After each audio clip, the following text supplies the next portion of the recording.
ಎಲ್ಲರಿಗೂ ನಿಮ್ಮ ರಜನಿ ನವೀನ್ ಮಾಡುವ ನಮಸ್ಕಾರಗಳು ಹಾಗೂ ಗಣರಾಜ್ಯೋತ್ಸವದ ಶುಭಾಶಯಗಳು. ವಿಜಯನಗರದ ಸರ್ಕಾರಿ ಶಾಲೆಯಲ್ಲಿ ಗಣರಾಜ್ಯೋತ್ಸವವನ್ನು ಆಚರಿಸಲಾಯಿತು. ಆ ಒಂದು ಸೆಲೆಬ್ರೇಷನಲ್ಲಿ ನಾನು ಕೂಡ ಭಾಗಿಯಾಗಿದ್ದೆ. ಕೆಲವೊಂದು ಮಾಹಿತಿ ಜೊತೆ ಸೆಲೆಬ್ರೇಷನ್ ಬಗ್ಗೆ ತಿಳಿಸ್ಕೊಡ್ತೀನಿ ಬನ್ನಿ ಫ್ರೆಂಡ್ಸ್. ಧ್ವಜಾರೋಹಣ ಮಾಡೋದಕ್ಕೆ ಎಲ್ಲ ರೀತಿಯಾದಂತಹ ಸಿದ್ಧತೆಯನ್ನು ಮಾಡ್ಕೋತಾ ಇದ್ದಾರೆ. ಇಲ್ಲಿ ಮಕ್ಕಳು ಮೆರವಣಿಗೆಯನ್ನು ಹೊರಟಿರೋದನ್ನು ನೀವು ನೋಡ್ಬೋದು. ಇದನ್ನೆಲ್ಲ ನೋಡ್ತಾ ಇದ್ರೆ ನಾವು ಚಿಕ್ಕ ಮಕ್ಕಳಿದ್ದಾಗ ಸ್ಕೂಲ್ಗೆ ಹೋಗ್ತಾ ಇದ್ದಿದ್ದು ನೆನಪಾಗುತ್ತೆ.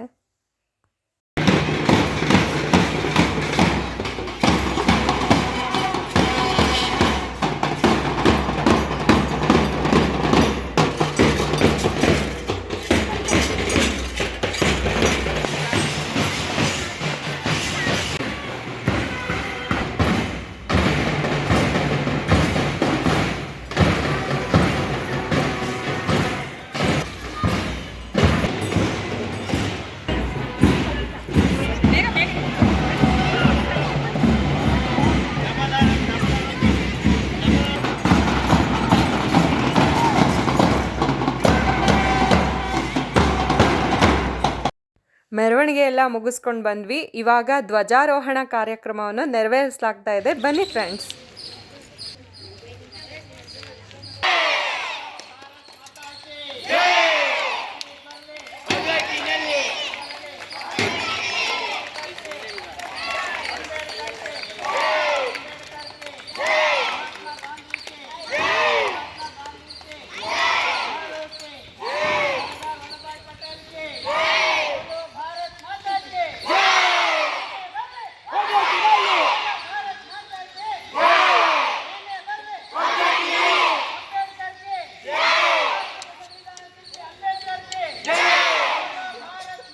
ಬೋಲೋ ಭಾರತ್ ಮಾತಾ ಕಿ ಜೈ ಅಂತ ಹೇಳ್ತಾ ರಾಷ್ಟ್ರಗೀತೆಯೊಂದಿಗೆ ಧ್ವಜಾರೋಹಣ ಕಾರ್ಯಕ್ರಮವನ್ನು ಮುಗಿಸಲಾಯಿತು.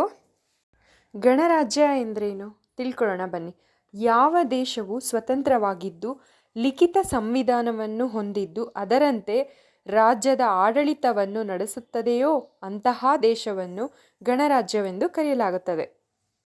ನಮ್ಮ ದೇಶದ ಗಣರಾಜ್ಯೋತ್ಸವವನ್ನು ಪ್ರತಿ ವರ್ಷ ಜನವರಿ 26ರಂದು ಆಚರಿಸಲಾಗುತ್ತದೆ. ಭಾರತ ದೇಶದ ಸಂವಿಧಾನ 1950ರ ಜನವರಿ 26ರಂದು ಅಧಿಕೃತವಾಗಿ ಜಾರಿಗೆ ಬಂದಿತು. ಆ ದಿನವೇ ಗಣರಾಜ್ಯೋತ್ಸವ ಅಥವಾ ಗಣತಂತ್ರ ದಿನ ಅಥವಾ ಪ್ರಜಾರಾಜ್ಯೋತ್ಸವ ಅಂತ ಹೇಳ್ತೀವಿ. ಸಂವಿಧಾನ ರಚನೆ ಹೇಗಾಯಿತು ಅನ್ನೋದ್ರ ಬಗ್ಗೆ ಕೆಲವೊಂದು ಮಾಹಿತಿಯನ್ನು ಕೊಡ್ತೀನಿ. 1947ರ ಆಗಸ್ಟ್ 15ರಂದು ನಾವು ಬ್ರಿಟಿಷರ ಆಳ್ವಿಕೆಯಿಂದ ಸ್ವತಂತ್ರ ಪಡೆದರೂ ನಮ್ಮ ದೇಶವು ಒಂದು ಘನ ಸಂವಿಧಾನದ ಕೊರತೆಯನ್ನು ಹೊಂದಿತ್ತು. ಇದಲ್ಲದೆ ರಾಜ್ಯದ ಸುಗಮ ಕಾರ್ಯನಿರ್ವಹಣೆಗೆ ಸಹಾಯ ಮಾಡುವ ಯಾವುದೇ ಪರಿಣಿತ ಮತ್ತು ರಾಜಕೀಯ ಅಧಿಕಾರವನ್ನು ಭಾರತ ಹೊಂದಿರಲಿಲ್ಲ. ಆ ಹೊತ್ತಿಗೆ 1935ರ ಭಾರತ ಸರ್ಕಾರದ ಕಾಯ್ದೆಯು ಮೂಲಭೂತವಾಗಿ ಆಡಳಿತಕ್ಕೆ ತಿದ್ದುಪಡಿ ಮಾಡಲ್ಪಟ್ಟಿತು. ಆದಾಗ್ಯೂ ಕಾಯ್ದೆಯು ವಸಾಹತುಶಾಹಿ ಆಳ್ವಿಕೆಯ ಕಡೆಗೆ ಹೆಚ್ಚು ವಾಲಿತು. ಆದ್ದರಿಂದ ಭಾರತಕ್ಕೆ ವಿಶೇಷ ಸಂವಿಧಾನವನ್ನು ರಚಿಸುವ ಅಗತ್ಯವಿತ್ತು. ಸಂವಿಧಾನ ರಚನಾ ಸಭೆಯ ಮೊದಲ ಸಭೆ 1946ರ ಡಿಸೆಂಬರ್ 9ರಂದು ನಡೆಯಿತು. ಸಚ್ಚಿದಾನಂದ ಸಿನ್ಹಾ ಅದರ ಹಂಗಾಮಿ ಅಧ್ಯಕ್ಷರಾಗಿದ್ದರು. ನಂತರ ಅದೇ ಡಿಸೆಂಬರ್ 11ರಂದು ಡಾಕ್ಟರ್ ಬಾಬು ರಾಜೇಂದ್ರ ಪ್ರಸಾದರನ್ನು ಕಾಯಂ ಅಧ್ಯಕ್ಷರನ್ನಾಗಿ ಆಯ್ಕೆ ಮಾಡಲಾಯಿತು. ಆಗಸ್ಟ್ 29, 1947ರಂದು ಡಾಕ್ಟರ್ BR ಅಂಬೇಡ್ಕರ್ ಅವರ ಅಧ್ಯಕ್ಷತೆಯಲ್ಲಿ 6 ಸದಸ್ಯರನ್ನು ಒಳಗೊಂಡ ಕರಡು ಸಮಿತಿ ರಚಿಸಲಾಯಿತು. ಸಂವಿಧಾನ ರಚನೆಗೆ ಒಟ್ಟು 22 ಸಮಿತಿಗಳನ್ನು ರಚಿಸಲಾಯಿತು. ಸಂವಿಧಾನ ರಚನಾ ಸಭೆಯು 11 ಅಧಿವೇಶನಗಳನ್ನು ನಡೆಸಿತು. ಸಂವಿಧಾನವನ್ನು ರಚನೆ ಮಾಡಲು ತೆಗೆದುಕೊಂಡಂಥ ಅವಧಿ 2 ವರ್ಷ 11 ತಿಂಗಳು 18 ದಿನಗಳು. ಅಂತಿಮವಾಗಿ ಸಂವಿಧಾನವು 1949 ನವೆಂಬರ್ 26ರಂದು ಅಂಗೀಕರಿಸಲಾಯಿತು. ಆದರೆ 1950 ಜನವರಿ 26ರಂದು ಅಧಿಕೃತವಾಗಿ ಭಾರತೀಯ ಸಂವಿಧಾನ ಜಾರಿಗೆ ಬಂದಿತು. ನನಗೆ ತಿಳಿದಂತಹ ಕೆಲವೊಂದು ಮಾಹಿತಿಗಳನ್ನು ನಾನು ನಿಮ್ಮ ಹತ್ರ ಶೇರ್ ಮಾಡಿದ್ದೀನಿ. ಇಷ್ಟ ಆದರೆ ಲೈಕ್ ಮಾಡಿ ಫ್ರೆಂಡ್ಸ್. ಈ ಕಾರ್ಯಕ್ರಮದ ಬಗ್ಗೆ ಹೇಳೋದಾದರೆ ತುಂಬ ಅಚ್ಚುಕಟ್ಟಾಗಿ ನೆರವೇರಿಸಲಾಯಿತು. ಮೊದಲಿಗೆ ಪ್ರಾರ್ಥನಾ ಗೀತೆ, ನಂತರ ಅತಿಥಿಗಳಿಗೆ ಸ್ವಾಗತವನ್ನು ಕೋರಲಾಯಿತು. ಅತಿಥಿಗಳು ಕೂಡ ಗಣರಾಜ್ಯೋತ್ಸವವನ್ನು ಕುರಿತು ಒಂದೆರಡು ಮಾತುಗಳನ್ನು ತಿಳಿಯಪಡಿಸಿದರು ಮಕ್ಕಳಿಗೆ. ಭಾರತ ಸಂವಿಧಾನದ ಪ್ರಸ್ತಾವನೆಯನ್ನು ಮಾಡಲಾಯಿತು. ಅದಾದಮೇಲೆ ಮಕ್ಕಳಿಂದ ನೃತ್ಯ ಪ್ರದರ್ಶನವನ್ನು ಮಾಡಲಾಯಿತು.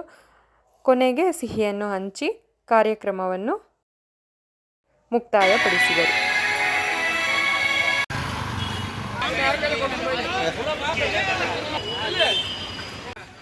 ಅದಲ್ಲದೆ ನಾಡಿನೆಲ್ಲ ಕಡೆಗಳಲ್ಲೂ ಗಣರಾಜ್ಯೋತ್ಸವದ ಸಂಭ್ರಮ ಮನೆ ಮಾತಾಗಿತ್ತು. ಈ ವಿಡಿಯೋ ಇಷ್ಟ ಆಗಿದ್ರೆ ಲೈಕ್ ಮಾಡಿ, ಶೇರ್ ಮಾಡಿ, ಕಮೆಂಟ್ ಮಾಡಿ. Thank you for watching. Bye friends.